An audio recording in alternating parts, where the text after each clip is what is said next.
జై వాస్వి, జై జై వాస్వి. నా పేరు శిల్పా గుప్తా, నర్తనపరి కొనిగల్ వింగ్ ప్రెసిడెంట్. నేను గౌరవం పండుగలో ఉప్పు పప్పు ఏమిటికి కడతారు, యాల కడతారు, ఎట్లు కడతారు అనేది ఇప్పుడు చెప్తాను. మేము గౌరవం పండుగలో వడబాల్ కట్టినాక ఉప్పు పప్పు దేవునికి గౌరీదేవికి సమర్పించాల.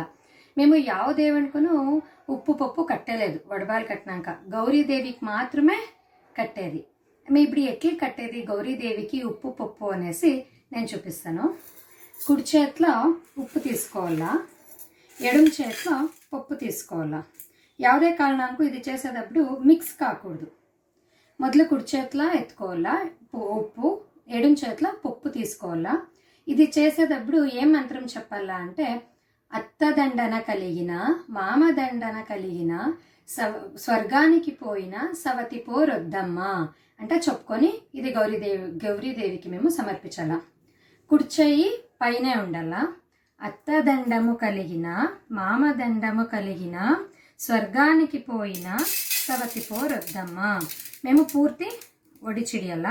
ಮತ್ತೆ అదే ತರ ఇంకొకసారి కుడి చేతిలో ఉప్పు, ఎడమ చేతిలో పప్పు తీసుకోవాలా. ಮತ್ತೆ సేమ్ అదే ತರ కుడి చెయ్యి పైన ఉండాల. అత్తదండము కలిగిన మామదండము కలిగిన స్వర్గానికి వెళ్ళిన సవతి పోరొద్దమ్మ. ಮತ್ತೆ అదే ತರ 3 సార్లు చేయాల మేము ఇది.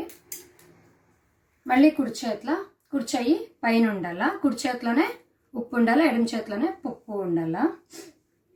అత్తదండము కలిగిన మామదండము కలిగిన స్వర్గానికి పోయిన సవతి పోరొద్దమ్మ ఇట్లా చెప్పేసి మేము ఉప్పు పప్పుని ఇడ్చిడియల్లా.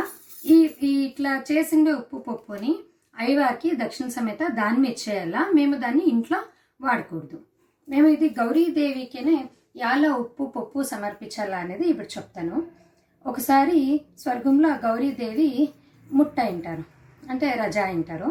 వాళ్ళకి గంగమ్మ నీళ్లు ఇడ్చలేదు మొడుగయ్యేదానికి. అప్పుడు గౌరీదేవి సానా అడుగుతారు, నాకు నీళ్ళు ఇడియమ్మా, నేను మొడుగు కావాలా, నేను మొడుగు చేసుకోవాలా అంటనేసి. గంగమ్మ కోపం చేసుకొని ఇడ్చలేదు. అప్పుడు గౌరీదేవి నీకు ఉప్పుని అప్పుగా ఇస్తాను, నీళ్ళు ఇడియమ్మా అంటే అడుగుతారు. అయితేను గంగమ్మదేవి నీళ్ళు ఇడ్చలేదు. మళ్ళీ ఇంకోసారి పప్పుని అప్పుగా ఇస్తాను, నీళ్ళు ఇడియమ్మా అంట చెప్తారు. అయితేను గంగమ్మదేవి నీళ్ళు ఇడ్చలేదు.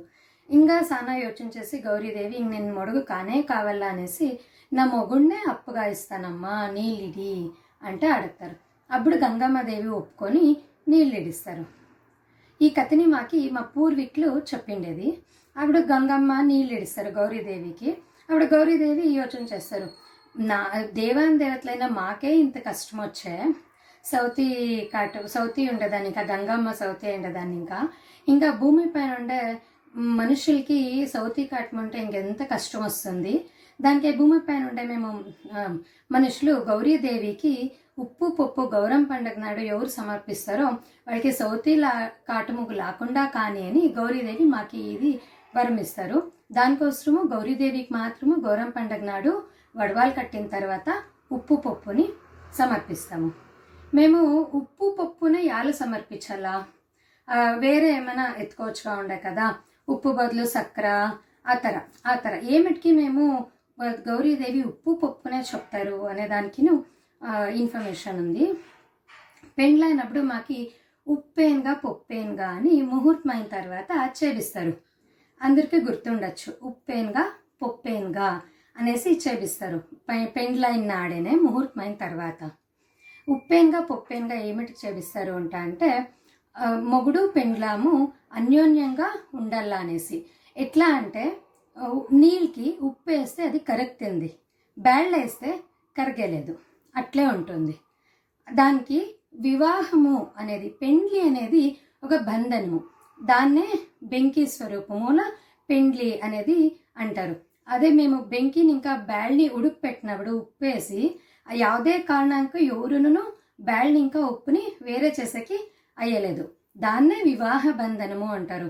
మొగుడు పెండ్లాం మధ్య ఎవరొచ్చి ఏమే చేస్తేనో ఉప్పు పప్పు ఎట్లా వేరే వేరే అయ్యలేదో అదే తర మొగుడు పెండ్లాము ఎవరే వచ్చి ఏమే మధ్యలో ఏమే చేస్తేనో మొగుడు పెండ్లాము వేరే కాకూడదు అనే రీజన్నే ఉప్పేన్గా పప్పేన్గా అనేసి చేపిస్తారు.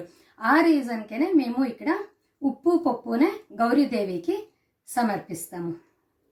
థ్యాంక్ యూ అండి.